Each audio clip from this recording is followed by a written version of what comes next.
undisputed lightweight champion of the world, Devin the Dream Haney. You. Anyway, you want. Here. Here. Sit right here. My dad just sit right here. Yeah, right. Take it easy. Take it easy.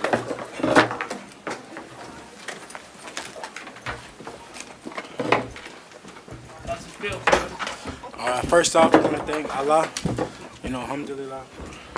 Without Allah, none of this would have happened. I want to thank Melbourne, all the people in Melbourne that came out, all the people in Australia that came out in general.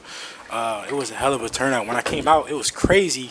I looked around, I was like, damn. And then when I seen all the fire, I'm like, let's go. It's time to go to work. So thank you all the media. Thank you everybody. Thank you George for this opportunity. A lot of these guys at the top, they wouldn't give me my shot. I've been begging for my shot for a long time now, and I finally got my shot, and I got a lot of jury here. Devin, it's amazing what you've done here tonight. It was an incredible show. Thank you so much for coming out and putting on that performance. You got a lot of hardware, and most importantly, you got your father next to you, which was a wonderful thing to see happen. How important was that for you in your corners during the fight? Yeah, more importantly, more than anything, more than the belts or anything, you know, I wanted to go in the war with my father. Whether it was for one belt, two belts, however many belts, it was more important for my dad to be there, and it was a blessing that he was able to come in the day before the fight. So it was a hell of an experience. I'm happy that me and him accomplished this together. We've talked about this since we was 8, 9 years old. So this is a dream come true for the both of us. How difficult was it to keep George off you? You did have a lot of success with the jab all throughout the fight. How difficult was it to keep him off you? Because he does fight at a high pace and he does throw pretty quick. I wouldn't say it was hard to keep him off of me. Honestly, I just was staying relaxed. I could have picked it up, but I just wanted to. I knew that I was, you know, in his backyard, so I just wanted to stay smart and fight my fight. So it really wasn't. It was more like when I wanted to fight, I was fighting at my rhythm and taking away his best attributes, and that's what I did. I wouldn't say that he had anything that was like, he never showed that he was like on me. So for you to say, oh, to keep him off of you, that's like kind of like left field. Devin, you're obviously a big 135-pounder. Do you think you'll stay and defend these belts, or is going up a consideration as well? I mean, I got to talk with my dad, Bob, Top Rank, and see what's next, what makes the most sense. George didn't make the weight. Yeah. Is he gonna make the weight? But you know, at the end of the day, I'm a disciplined fighter, and but everything got to make sense. At the end of the day, this is a business, but you know, the world knows me, and they know my character, and I'm not ducking or dodging nobody. But everything got to make sense. I am a huge 135-pounder, but I want to give my nutritionist James Lockwood his flowers, because I hired him in the beginning of camp, and he made the weight cut so easy. I wouldn't even say it's a weight cut, because we just landed the plane perfectly. Like, it wasn't like I didn't have to use a sauna suit or a sauna. Normally I would use like the sauna suit, the bath. I didn't have to do none of that. We just worked out, ate healthy, and yeah. So thank you, James, for making this camp super easy for me. Stylistically, Devin, it seems like your style is, you know, something that George is going to struggle with unless he was to change something drastically. Do you think there's anything that George can throw at you that would help him win a rematch? I mean, what kind of question is that? Like, you know, like let me word it differently. What would I say? Oh yeah, he could, if he does this, he could win the rematch. Like, come on now. No, there's nothing that he could do to you know, you could maybe have success better in a rematch, but win, that's like left field once again. But he, at the end of the day, you know, he has to go back to the drawing board and, you know, make adjustments. I can't really say what exactly, because anything that he does, I'm gonna be prepared for. Like I said before the fight, he was saying a lot, but I said I will handicap him of his best attributes, and that's what I did. He really didn't land any clean, solid shots, and yeah. And if you look at my face right here, obviously we all know that my cut band couldn't make it in. He got stuck at customs, and I had to get a replacement, which, I appreciate him coming in and stepping in, but I didn't have an inswell. Watch the whole fight. I never had an inswell the whole fight, which, I make no excuses, but, we were headbutting, and but that's what caused this swelling on my eye. What was it like coming out to such animosity from the entire crowd? They were pretty vocal in being against you. How did that feel? Yeah, it didn't feel that bad. Like I said, when I first came out, they were kind of booing me, but they were cheering. I was hearing cheers and boos at the same time. So it was a hell of an experience. It was like crazy, but I silenced the crowd pretty much. I didn't really hear the crowd too much. Maybe when I had tripped, they had went crazy. Excuse me, but other than that, it was crazy. The fans were crazy. Hell of an experience and a dream come true of mine. Devin, congratulations on your win, mate. Where do you think this puts you in the pound for pound rankings now that you're undisputed lightweight champion? I mean, I gotta be high up on the pound for pound list, because if you think about it, they said the lightweight division was the best division in boxing. They said it over and over. 4 young kings, this, that, but there is only one top guy in the lightweight division. There is no more dispute, no more this, no more that. I have everything you can possibly get. Email, franchise, listen, whatever. No matter if you like it or not, I'm still the email champ and the franchise champ. So now what? And Bill, how's this feel for you, mate, being able to get to Australia and witness your son become undisputed champion? And welcome to the country, mate. Oh, it's amazing, man. God is good. God is the greatest. I didn't think that I was going to make it. Dev, he went and signed some things. Lou helped out. Bob.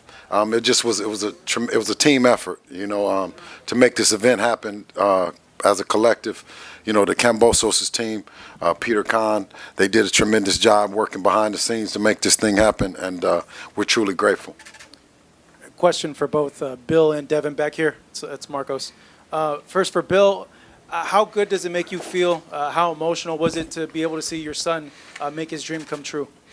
Absolutely. I mean, it's like a dream come true. It's still kind of surreal in the sense of this is something that Devin started, a journey he started when he was 8 years old, and to have all the belts right here, you know what I mean? I think it probably won't sit in until tomorrow or something. And for Devin, I know you got a lot of criticism. You kind of mentioned it about the belts and how you got it. How much of a validation is this for you to kind of look at those people and just stick your middle finger at them and say, look, I proved you guys wrong? Yeah, I mean, this is very this is a great feeling that everybody that was doubting me, everybody that said this and that, they came up with this email champ thing, and now the email champ is the top dog, undisputed. There's no dispute. You cannot dispute any title. It comes after everything that I have here. So this is a dream come true, and I couldn't thank God enough for this. And yeah, it's fuck all them, like I said, because fuck them. I'm the top dog now. Yeah, man.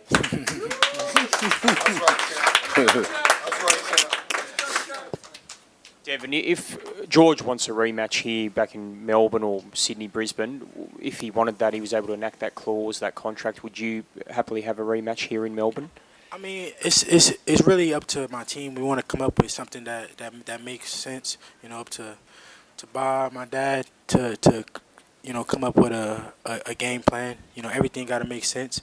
But if they're up for it, then I'm up for it. But like I said, this is a business, and before the fight, he told me, it got to make sense, and we did. I made sure me and my team made sure that we did everything that to make sense. Whether I had to take less money, whether we had to travel, whether I had to come without my dad, we made a lot of sacrifices to make the fight happen, and it all paid off.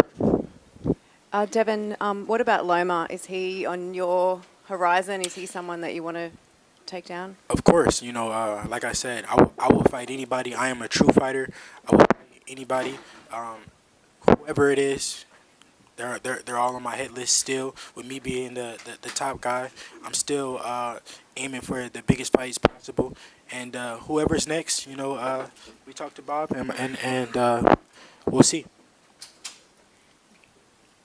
This question is for Devin. How does it feel to be undisputed?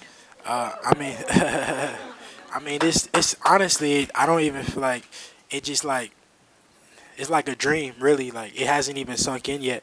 I dreamed of this moment for many years, and like I always thought, like, damn, I'm gonna cry, like undisputed, like I'm gonna cry, but like, yeah, but it just really hasn't sunk in yet.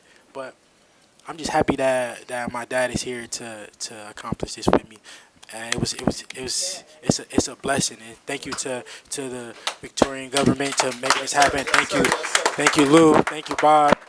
Thank you to my lawyer John. Thank you to Top Rank's lawyer. Thank you to everybody that did everything to make this happen. I'm thankful. Devin, Mohammed Mubarak with EURweb.com. Oh, okay. Tell us how historic this fight could be to you in your soul. Yeah, I mean, I said when you came up with, the Jack Johnson did this many years ago. I said that history repeats itself. Many years from now, a young kid gonna come up and he gonna be looking at this fight, and he's gonna have to go across the pond wherever, and try to make history. And that's what I did today. And I just want to inspire people, the fighters today, the fighters, in the past, coming up, whatever, that, to bet on yourself, because that's truly what I did. I trusted in my skills, no matter, who it was in the corner. I knew that I could win the fight. When it went down under, as you guys would say, and bit down and got it done. So I just want to inspire people. All that cross the street, this and that. I did everything I possibly could to make the fight happen, and it worked out. So on a scale of 1 to 10, how great is this fight for you? 10, 12, 13, 14, 20. Yeah, this is huge. This is huge. This is huge for me, and man, it's like it's crazy because the world was saying so much about me, but my team believed in me. I believed in myself. I came up here with a group of soldiers that was ready to go to war by any means. Many things was happening, going on every day was something new, but my team believed in me. I believed in my team, and we understood. Number one. You want to be a great champion, you have to take chances, And a lot of people were sitting out there going, "Oh, he's disadvantaged and he's going to get screwed and whatever." He came here believing he was going to be a champion. And by the way, you also manifest your own destiny a little bit. I believe in karma. I mean, I don't think it's an accident that his dad's sitting next to him right now. Yeah. He didn't know till Friday night that his dad was going to get him. You gave me the call, Lou. Tell the truth. All right. Well, Yeah. He didn't know till I called him. Yeah. And that's unbelievable. And the fact that I really believe karma had a lot to do with it. This young guy over here got ice water in his veins. I mean, he came here to be champion, and look what he got in front of him. Yeah, and Lou played a huge part in this, and it wouldn't have happened if it wasn't for Lou. So that's why, as we go on, Lou is a part of the team, and we're all gonna make a group effort and to see what's next. Devin, Auntie Joy, hello, darling. I am just so taken back. Hey! What did she say? Thank you for coming. Thank you for coming. I told you to come. You said I don't know. It makes me nervous, but I'm so happy to see you here. Thank you. Truly, thank you for coming. I'm just beside myself being here and watching you fight, and how brave, honest and courageous you were. Yes, ma'am. But I also want to say to you that as the dream, you are the Giayukun. Remember, I told you that. Yes, ma'am. And you're now the dream of our community here on Wurundjeri Woi, Wurrung country. Oh, wow. And Thank you. I want to thank you especially, you know, for your request for welcome to country. And it Yes, looks ma'am. great up Yes, there on ma'am. the screen, Yes. and my family being involved and so forth. Yes, ma'am. Having your dad here is just amazing. I'm so glad, your mum, all your family. But, you know, most of all, it's about who we as coloured people are. And, you know, my heart was there for George as well tonight because he's done a great job for this country in getting our youth out there. But as you explained it to me, you know, that's the reason I'm here, is because you train to be professionals. You train to do what you do, and I realise all of that, but my heart was not in it until you asked me to come. And I'm just so proud to be here. Thank you. Congratulations and much love to you. Thank you so much. Thank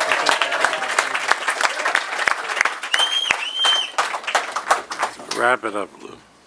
I think that's that. And Last question. one more question. You recently took your Shahada last year, and I want to know how Islam has affected your boxing in general. Islam has changed my life, not only, you know, my boxing, but my life, you know, and I'm so blessed, alhamdulillah. You know, it changed my life, and a lot of you know, people around me as well. So a lot of people have took their shahada around me, and I'm so blessed, alhamdulillah. Thank you. Thank you. One more, my sister. I just want to say congratulations to my brother. Thank you, Bella. Thank you guys so much. Thank you to all the media. Thank you, Bob. Thank you, Lou. Thank you, Dad. Thank you to my tremendous team. Everybody played a huge part in this, and I definitely couldn't have did it from by myself. So thank you guys. How do you feel today, Bob? How do you feel, Bob? How do you feel today? What do you think about Devin? 100%, man. All right. Thank good. you, Melbourne. Bob, Thank you, Melbourne.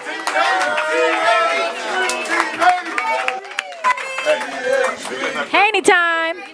Haney time.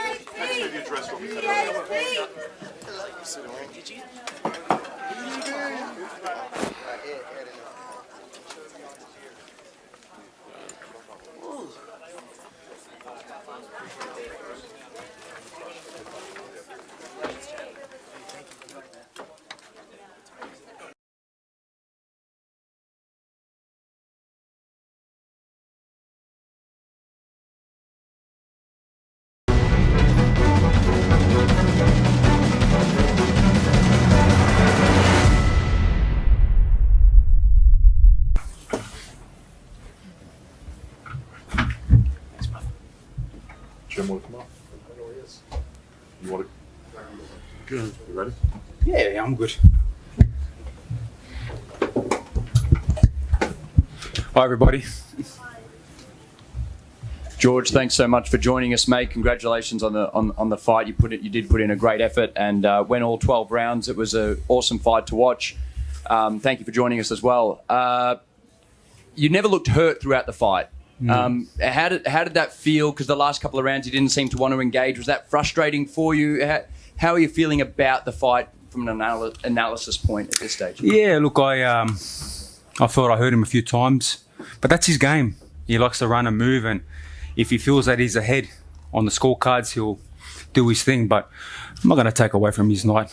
I've been there before when Lopez did that to me, so I'd be a piece of shit if I'd done that to him. But there is a few things where I thought, you know, they were should have been pulled up. But, you know, all the best to him. He's the champion now, from what the judges said, and we'll do it again. Was this? Do you agree with the cards? I felt the fight was very close. You know, from what I've been told, I outlanded him, I outpunched him. You know, you saw the fight, so he had a jab, but there wasn't much else. I think he might have landed one or two right hands, but that's about it.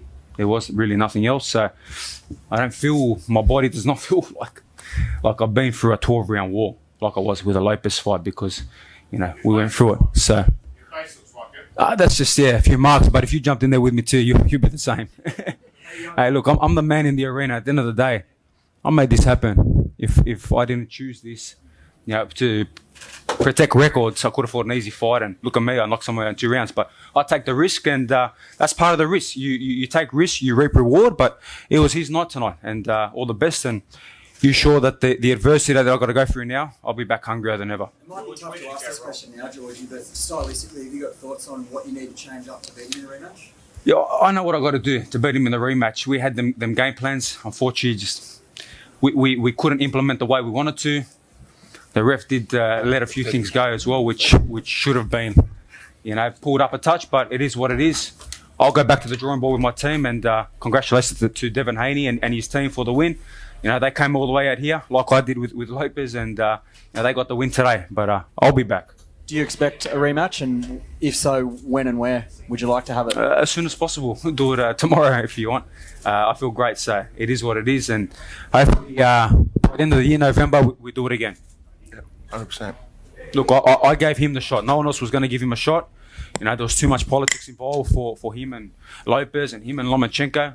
I straight away was a man of my word, and I said, okay, let's just make sure it made sense. Obviously, he's going to want to make sure it makes sense on his end, but let's get it done. And let's give the fans a great fight.